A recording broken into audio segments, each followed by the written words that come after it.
Hello, and welcome to my presentation of EasyReq, a new interface between DJs and bar patrons to make the song requests.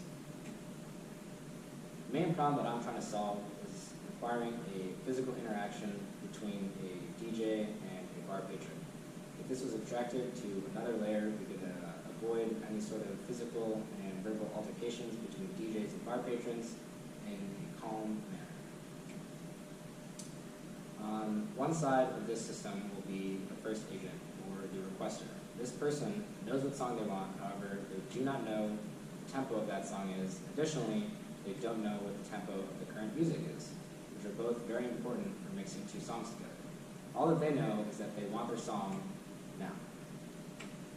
On the other side would be the DJ, who, at any given moment, does know the current tempo and probably has a number of songs ready to be played after the current song.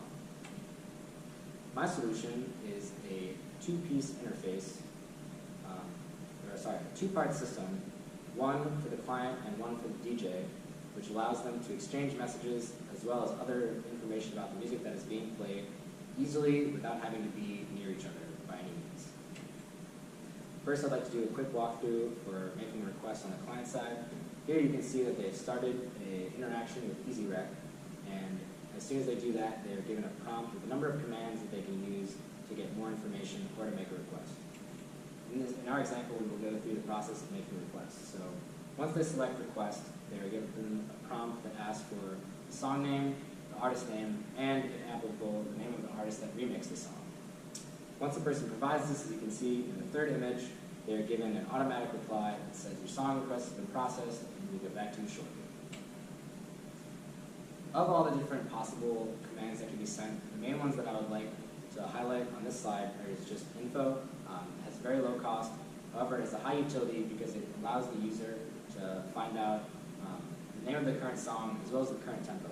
And for someone that's a repeat user of EasyReq, this can be very helpful as they try to plan which song they want to request.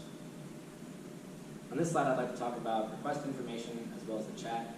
Request information is a slightly higher cost, but it allows the individual to provide the song as well as the artist, which really helps a DJ pick out a song, especially when there's a number of different remixes that are currently available. The chat has a variable low to high cost because depending on how much you want to text and write, you could say 2 words, you could write a whole paragraph explaining why the song needs to happen. But it has a high utility because it starts the conversation with the DJ. In terms of signals that are received, the only one that I feel is very necessary to talk about is the chat response. The cost will be low to medium because although you want to be crafting any sort of text, you'll be reading text, and if it's a really long message from the DJ, that might take a couple seconds. It has very high utility though because the requester is now able to have a direct message conversation with the DJ. They develop a feeling of understanding and that they're talking to the DJ, which can be helpful at a time when people think like, oh, DJs won't take my requests. For the DJ's interface, I'd like to do a real-time example. Here you can see the first person has texted EasyReq. Now there's another person.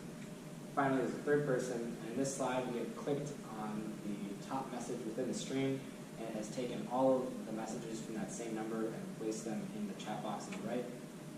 Finally, you can see that when someone asks for info, the EasyReq has replied and given them the information that they need. In terms of the signals that the DJ sends, first we have this X, which basically says that I am done with this conversation and you can remove it from my stream. It will take away all the messages with the same number. This is helpful just to do organization, and once a song request has been processed, there's no need to have that anymore. Next, we have the do not symbol, which is a ban. Again, there's low cost, but the reason for this is because if you open up to getting texts, you have the opportunity to get spammed by individuals who either want a song really bad and have no manners, or you open yourself up to verbal abuse through a chat, which is never good. So by clicking this button, they can very easily block any incoming messages from that individual. Finally, there is the chat box, and this is really just, it allows the individual to send messages to people, and it can be low to high because depending on what you want to say, it takes up more or less time. In terms of the signals that are received, we have the stream box with shading colors and buttons, and then the chat box.